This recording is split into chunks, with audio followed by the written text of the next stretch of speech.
Good morning, afternoon, evening, or night. Because you could be watching this whenever. But for me, it's 5:47 in the morning. Yeah, the lighting might be a little different because usually I open my window and I have the natural sunlight, but that is not the case so early in the morning. Also, I'm going to be talking a little quieter because I want to be considerate of my roommates. I have a roommate through this wall, one above me.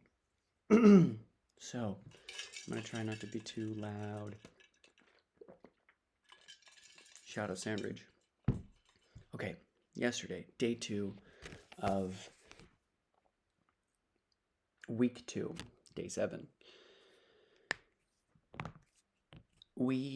On Tuesdays and Thursdays, we have our rehearsal days for our projects. So we have 2 long block classes. They were 2 hours and 45 minutes. So we have 2 hour and 45-minute classes, which is 5.5 hours of just work, which is awesome. We were in the Lindbury Theater, and we are currently working on the romantics. So romantic language, that's Romeo and Juliet, The Tempest,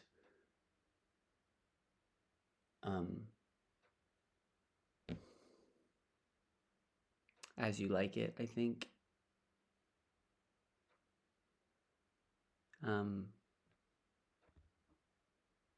Antony and Cleopatra. Yeah. But I don't know if it's just the language of the romantics, like what makes the romantics the romantics. Haven't yet figured that out. I should ask. Anyway, our tutor, our instructor, is Gemma Crooks. She's really cool. She's kind of on the opposite spectrum of Lawrence from yesterday. Well, from what would have been yesterday, from Monday. And because it's all about just like finding the truth in it and exploring, and we've done activities without without the words and stuff, and just understanding the meaning. And maybe Lawrence would be all for it. I don't truly know him yet. Ignore my clinkety ice. Don't usually get ice in where am I? Great Britain, UK, England, London. Don't usually get ice here, but but I've been a little bad about my grocery shopping just because I've been busy this week. And so I ate out, and they had ice there at Wingstop. Shout out Royce. If he's listening. I hope you do, Royce. That's an inside joke. I want to explain it. But we started out in a circle of chairs. Gemma introduced herself a little bit. She said that she has 3 children and 3 stepchildren, like 3 bio children, 3 stepchildren. I think she said she had 3 grandchildren. I don't know. She looks great for having grandchildren. She loves plants and acting and teaching. She used to be the head of the foundations course here at LAMDA, but then she decided to go freelance. Now she freelance teaches and acting coaches for LAMDA, for RADA, which is the Royal Academy of Dramatic Arts, another one of the big 3 schools. RADA, LAMDA, I feel like I'm so close. RADA, LAMDA, Guildhall are usually the 3 big acting schools in the UK. She teaches a lot. She's vegan. She is white chill. She will teach us what is worth sharing. She doesn't pretend to be all-knowing, and she will encourage us to try and keep trying. And she'll ask us lots of questions. She's the kind of director and acting coach who wants the student to discover it, which I really respect and I like. Excited about that. Um, and then we introduced ourselves again. We've been doing that a lot at the beginning of class, but with the premise today, I learned a lot more about each other. Like, David loves escaping gravity and scuba diving and, oh, what was the other one?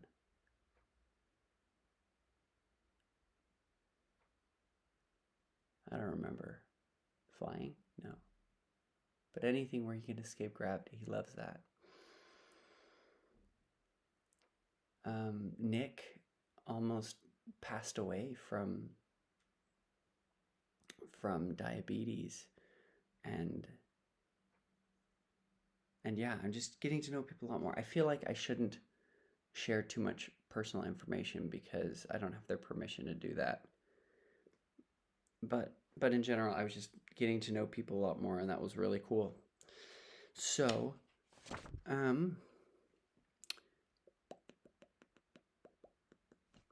so then we talked about introduction. After the introductions, we talked about how we have expectations, and as we talk to people about ourselves, she can see those expectations we have for ourselves, for her, for the course, for everything. It's really cool.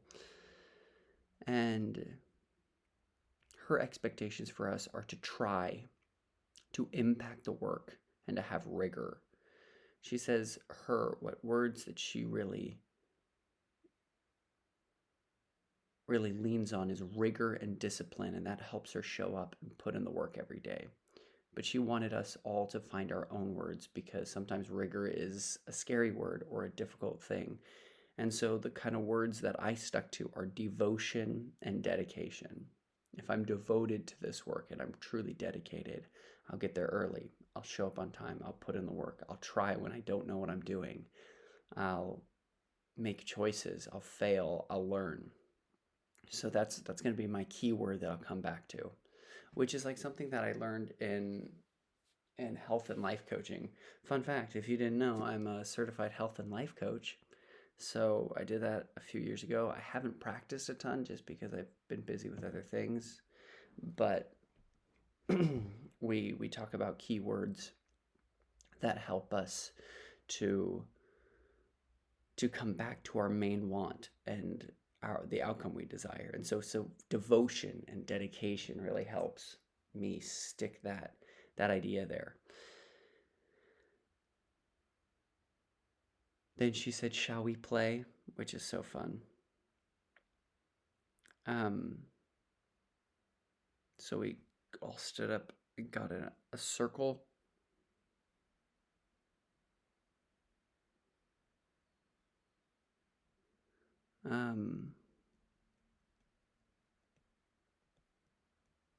Yeah, she just reminded us to look at Canvas to understand the expectations and requirements of the class. Jem is our project director and our acting coach.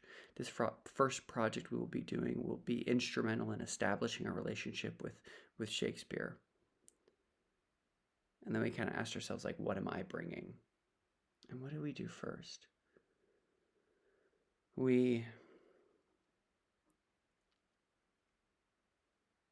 walked around. That's exactly what we did. We walked around. We got comfortable with the space.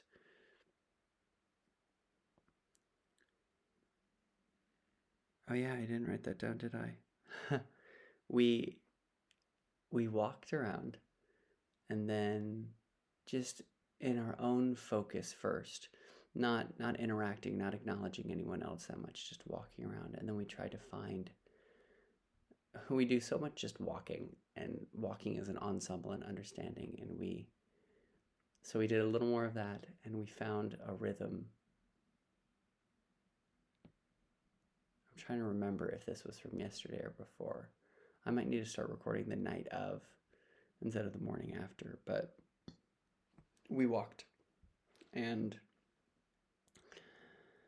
we felt out the space. Oh, and she said, "What is your one? Discover non-verbally as an ensemble what is walking at a speed level of one, you know?"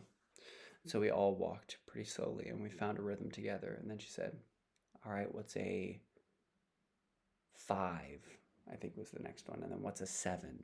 So we sped up. And then we paired up. And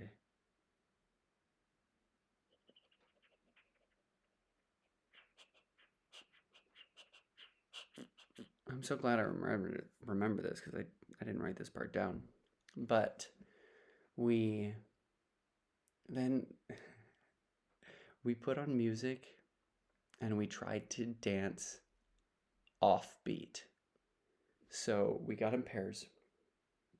We faced each other and we made eye contact and we kind of connected that way. And then she put on music and our goal was to dance not to the beat, which my rhythm's not good.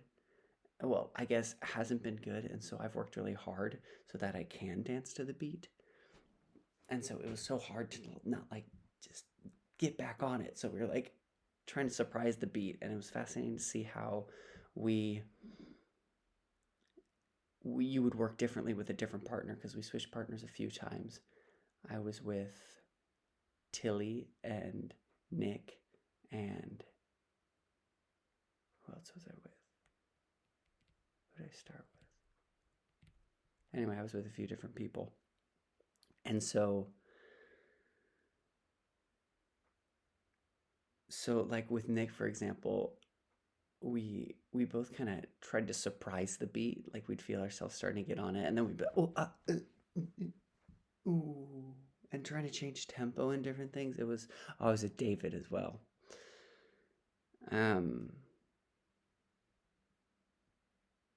It was all interesting and fun because the point of this exercise, if I understood it correctly, at least with Gemma's intent, was to be able to push out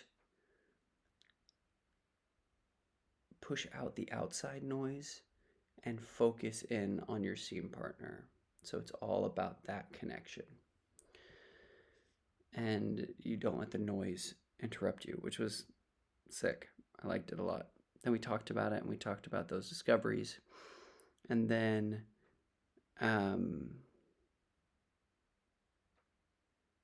we were given the lovely, this is my other homework. Let me see.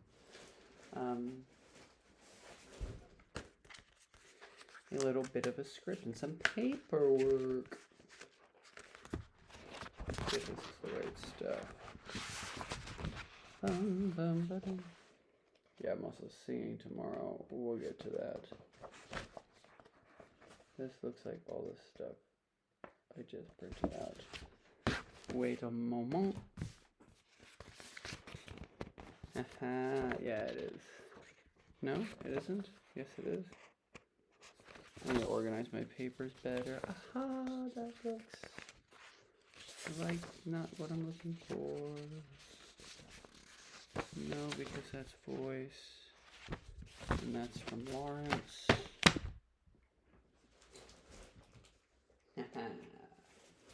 Found it. We got this little seed from Midsummer. So Lysander and Hermia, and she edited a little bit, but the gist of it is it's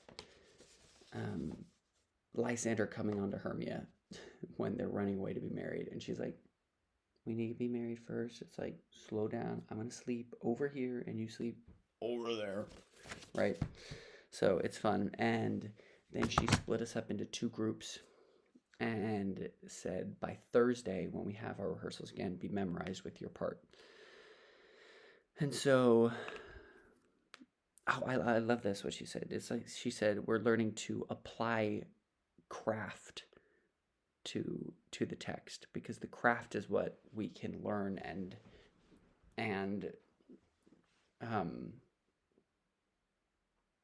that's the skills, that's the craft. Yeah. Okay, at the end of the project, we'll share with the A's and C's of the D's, right? Because I'm a D1 Group B, and so there's D1 Group C and Group A as well.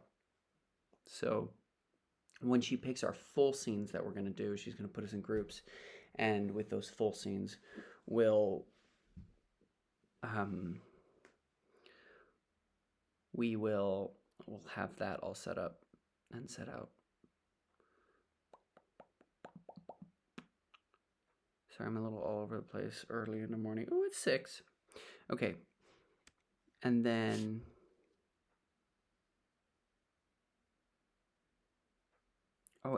that's where we danced off beat, talked about that. Oh, and then we did our circle. We circled up again, and she said that in the middle of the circle is the power spot, which is similar to hotspot if you've played that game. If it's my students out there, you might have played that with drama. Hotspot, but that she said that every theater has a power spot. It's where the attention is drawn when someone enters there. She said the Globe has a power spot, which is upstage, center, through the doors. When you enter, boom, everyone focuses on you. That's the power spot. And what we did with this power spot is she said, what word do you associate, 1 or 2 words, when you think of Shakespeare? And we had words like imagination, inspiring, daunting, fear, and some challenging words too, like racist and sexist, and outdated or adaptable, and all of these, a full range of feelings towards it.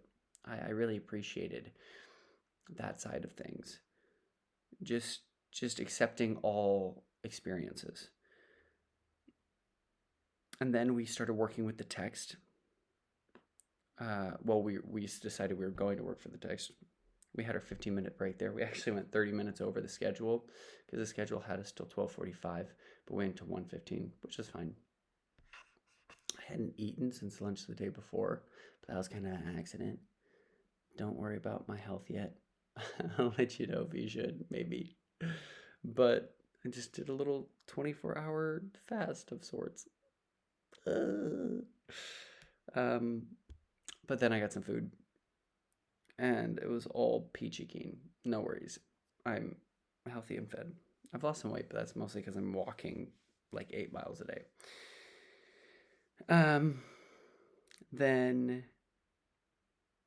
Then we started to really just break down the text. We went through.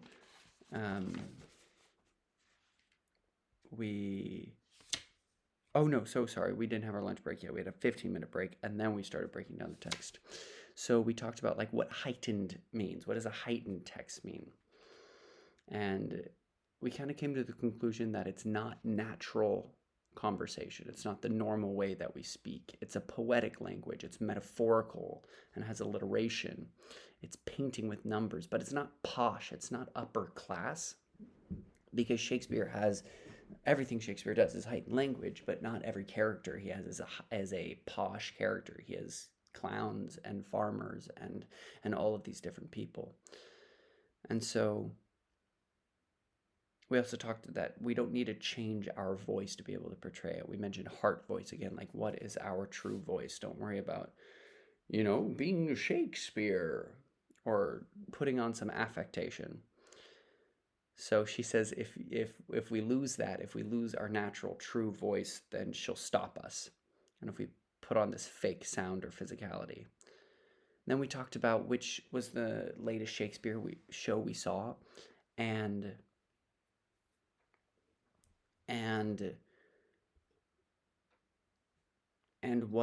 how much we understood of it, which is fascinating because I've kind of felt not stupid, but I'm like, wow, I didn't get a lot of that. I think in general, I get about like 60%. It's hard to say because I feel like I understand the story and I get the intention if it's a good show, but I miss some of the poetry. I miss some of the literal meaning of the words. And so we talked about how much we understood from the last show, and lots of people were like 50%, 30%, but it was all kind of sitting around 50%. I first said 80 because I saw 12th Night at the Globe and I felt like I understood most of it. But I think it's more not because I understood every word and every phrase and all of that, but I understood the story. And so looking back, I amended to 75, but it might be lower still to 70. It's hard to remember because I just remember understanding. I don't remember listening to the specific words and being like, what? You know, but probably 70, 75% is not off for me. But there's been other shows where I was like, well, I don't know what's going on. Like when I saw King Lear at LAMDA, there's a lot I didn't understand, which was a bummer. But we must know what we're saying as actors to help the audience understand. Then we talked about punctuation. We talked about commas as being springboards that clarify thoughts and breaks a larger thought into smaller parts. We talked about a colon, that it proves or explains, clarifies previous thought. So, like a colon, think of it as let me explain. It's like, this is it, let me explain why. And then a semicolon is joins two related thoughts. Think of like adding furthermore. The semicolon means furthermore. Quotations is a quote. A dash or a hyphen that links words and jumps. This was the one that I didn't understand the most, but links words, jumps, current trends of thoughts.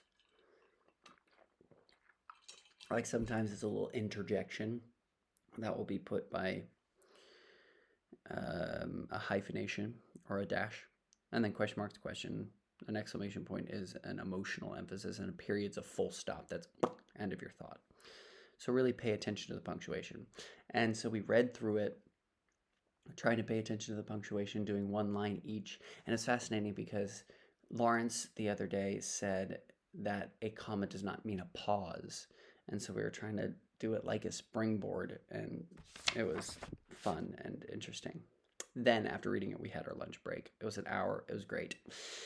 Then we came back, and this was the rest of it, because we just had 2 classes today, but it was really one long rehearsal time split up into 2.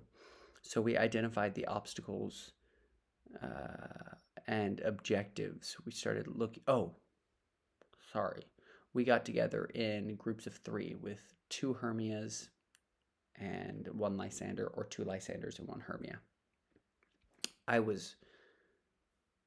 When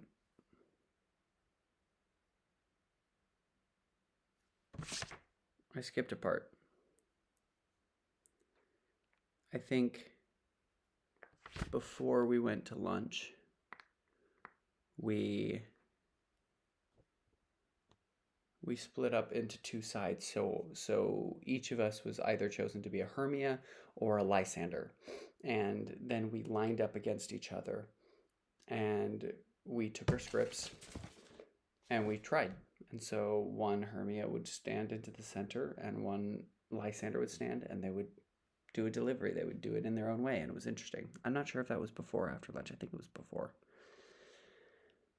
But we all got a chance to do it, and she said if you have an interesting thought, an interesting choice, you can stand behind your not scene partner, but the person who's also doing your part, and say, hey, we're not saying anything, but just like standing behind them is you replacing them, like tapping them in, or tapping them out and tapping yourself in. So so yeah, that was great. We didn't replace each other a lot because it felt like we want to make sure everyone has their first try and get through it. But then when people started going second times and stuff, we started doing it a little bit. Then we got in groups. Also, I don't think I mentioned when we read through it the first time, we also identified, we read through it like multiple times, and we identified every single word we might not understand, and we defined them and talked and discussed about it. Yeah, by the way, this is either in Act 1, Scene 2 or Act 2, Scene 1. She was like, I don't remember off the top of my head, but she printed it off. Yeah, and then after lunch, I was with Sophia and Lady in our group, and since there was 3, one was picked to be the observer, slash director, and they started by listening and just speaking really quietly and closely to each other, which helped to take away that lofty kind of affectation that we put on the language, like fair love, you faint with wandering in the wood. Just fair love, you faint with wandering in the wood. And to speak troth, I have forgot our way. Will rest us, Hermia, if you think it good, and tarry for the comfort of the day. Instead of like blah blah blah. Yeah, and so they just got to speak it, and it was cool. And then they built up, kind of normalizing it, and then they tried to do it with putting the script down. And in putting the script down, we didn't have it memorized, so you would just fill in what you did know, which was cool because then we understood what we were saying more because we were using our own words. And that was cool. And then I switched in for Sophia because she was the other Hermia. And I did it with Lady a little bit. I didn't have as much time, but I liked observing. I think I like observing a little too much, and I need to throw myself into it a little more instead of waiting to figure out how to do it right. Yeah, I did it again. So just to read, make sure I got it all. They just spoke the lines while looking at the scene partner.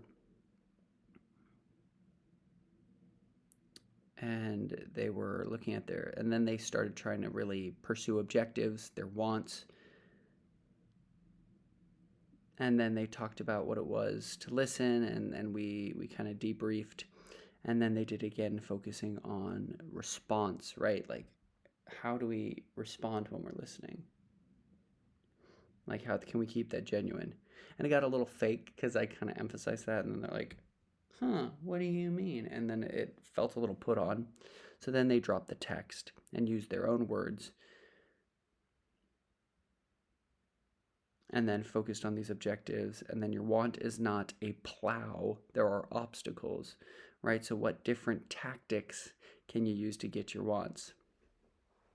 I talk about objectives and tactics in my class. And then she was talking about the more familiar you become, the more you find, which is interesting because Anthony Hopkins says he reads his play, I think it's 200 times. Whenever he's in a play or a movie or whatever it may be, he reads his lines 200 times and surrenders to a set of imaginary circumstances. That's it, right? That's his technique. And so the more you read it, the more you understand it, the better off you'll be. So I just have to read my lines 200 times. Easy.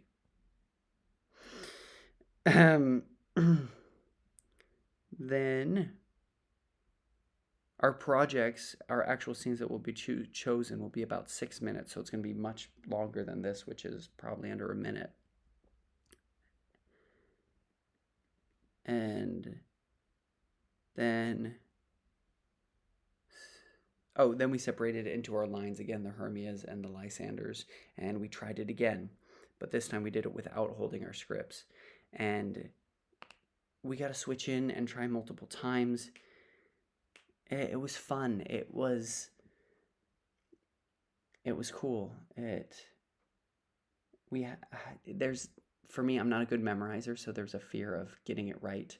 And the first kind of time we went through, she didn't stress too much. She's like, try to stay as close as you can to the text, but, get through.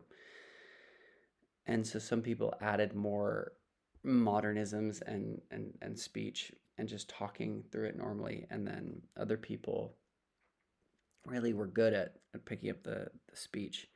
And I went twice. I went with Linyi and Johannes, which was fun. Because when I went with Johannes, she gave us another kind of given circumstance, another thing. She's like, what if instead of in the wood, you're at like a motel, and is there one bed? Is there two? Like, what is Lysander trying to do, right? And then we had a 15-minute break, which is great, And then when we got back from the break, we kind of just discussed. And so we unpacked We had an unpack conversation, which is like a debriefing. So something she said, which was cool, is your critical self progresses faster than your abilities. That's a good one. I'm going to read that one again. Your critical self progresses faster than your abilities. So you get a better understanding and the ability to critique yourself, knowing what's better faster than your skills can develop. So you'll always be self critical unfairly because it's going to take your skills longer to catch up to your critical eye and your critical ear and your critical self. Um, yeah, and we talked about how our choices don't have to work, and that's great. We should try that. We should discover what doesn't work. We talked over the exercise. Gemma was talking about how we should be comfortable in the quiet and in the nonverbal, and the nonverbal is a gift because that's where so much humanity is, which I feel a little bit of. Once again, I don't truly know Lawrence and all of his thoughts, but it feels like Lawrence is all about like the text is there, there's a pace to it, there's an urgency to it. And so where do you find those nonverbal quiet moments? All to be discovered. And she says that we're still quite timid, but we're learning our boundaries.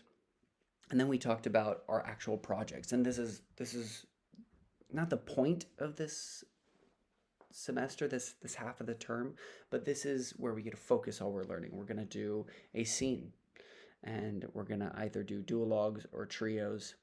And she gave us two options. Either we could all do different ones, or the same scene could be repeated twice. So if there's 15 of us, so if we have like 7-ish groups or 5-ish groups, let's say, then we would have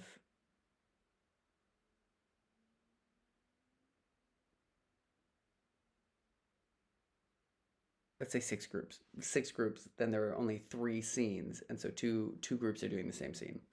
Or if you wanted it to be different, and we kind of discussed about it, and I don't know what she ended up doing. Some people were really adamant on not doing the same scene as someone else so that they don't do what other people are doing and don't get in their head about that and really create their own thing. I don't know, I could go either way. I like seeing more stuff, so that would be fun. We get to watch all of the D1's performances at the end of the term, which is exciting. Then we talked about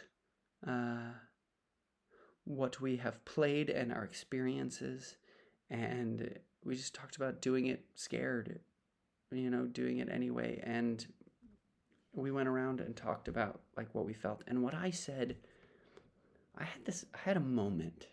I'm sure there's a discovery to be had. Oh, the sun's just about to come up. It's getting blue outside. Anyway, I said, because she asked, what have we played before? What do we want to play? What don't we want to play? But her favorite question, what are we afraid of? And I raised my hand. Well, she doesn't like raising hands. She says, we're all adults, just speak up. So I said, I'm afraid that I'm not going to be as good as I hope I am.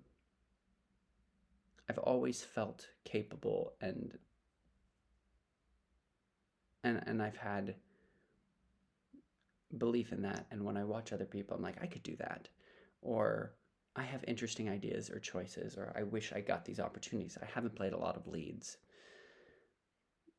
I've played mostly ensemble nameless characters in musicals. But I cried. And when I talked to Ollie the first time when we did our one-on-one, I kind of felt that emotion coming up too. I didn't cry then, but just talking about what I want.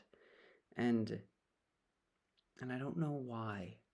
I don't know if it's just something that I want so much, and so there's that emotion behind it, or if it's a fear of inadequacy or that I don't belong. She was really sweet. My group's great, but I was like, don't worry guys, I cry. Usually it's not because of my own feelings, but it's it's watching a movie or listening to music or doing whatever, right? But oh, my roommate's up.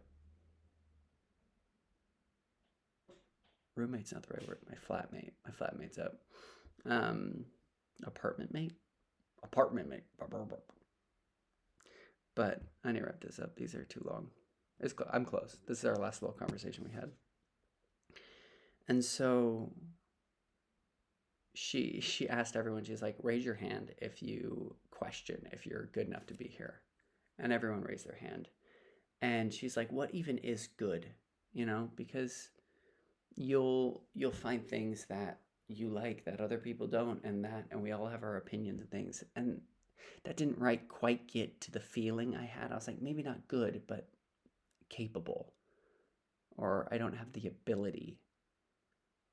Because good is totally subjective. But what if this whole time I've been prideful, or I've been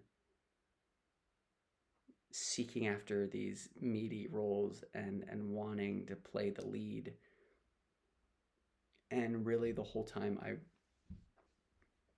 couldn't, you know?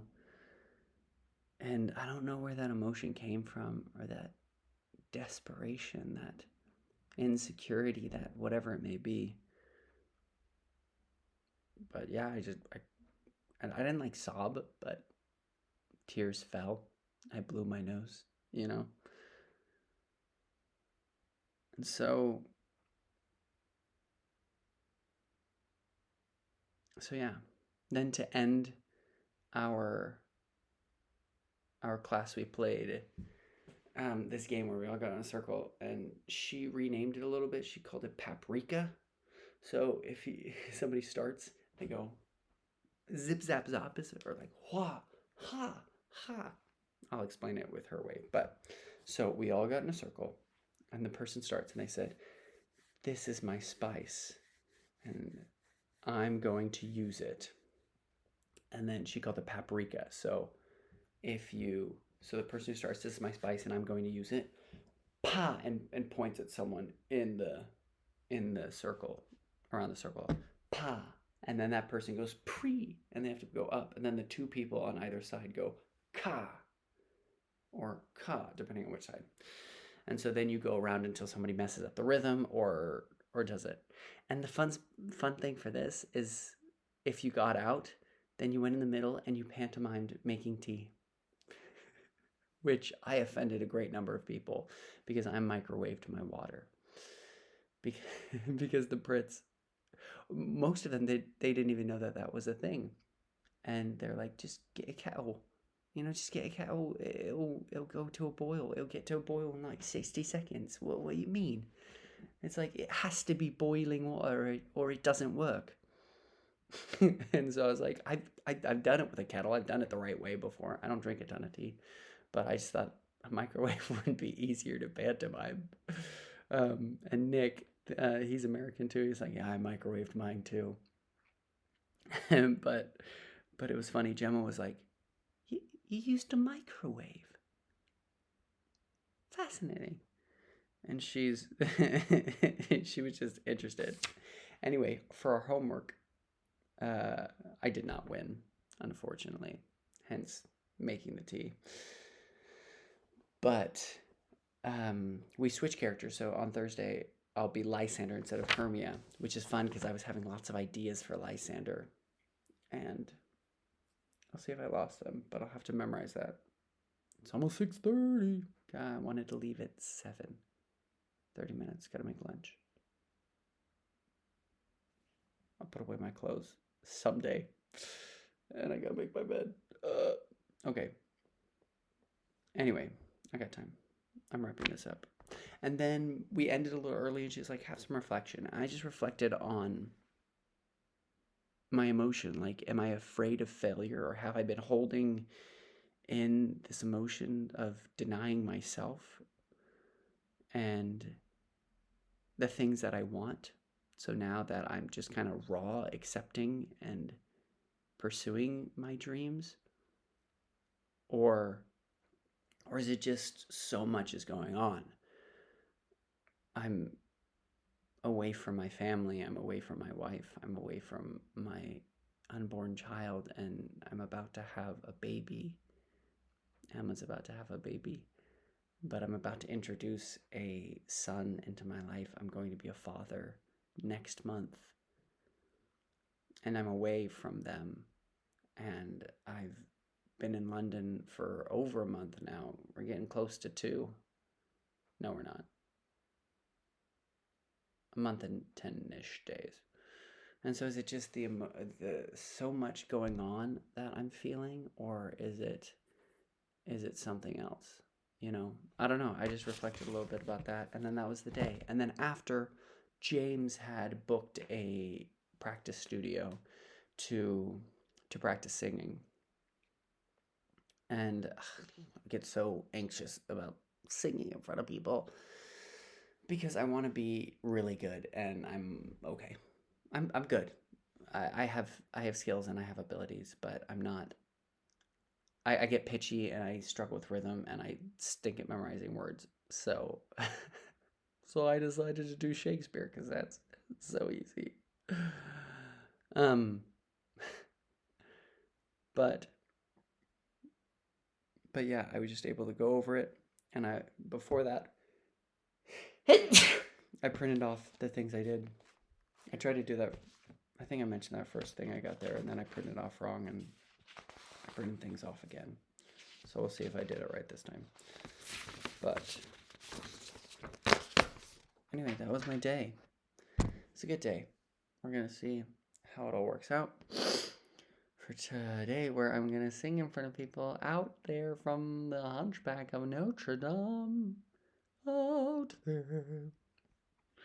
I'm definitely not nervous and covering my worry with humor. Anyway, I gotta find like a plug to say at the end.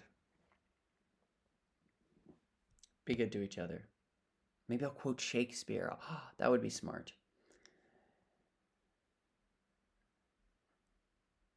I don't know Shakespeare. That's why I'm at school.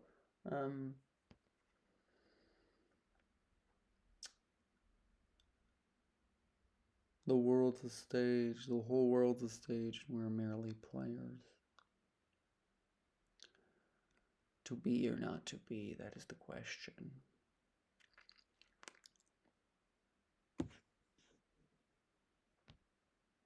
I'll find some. We'll see. Anyway, cheers.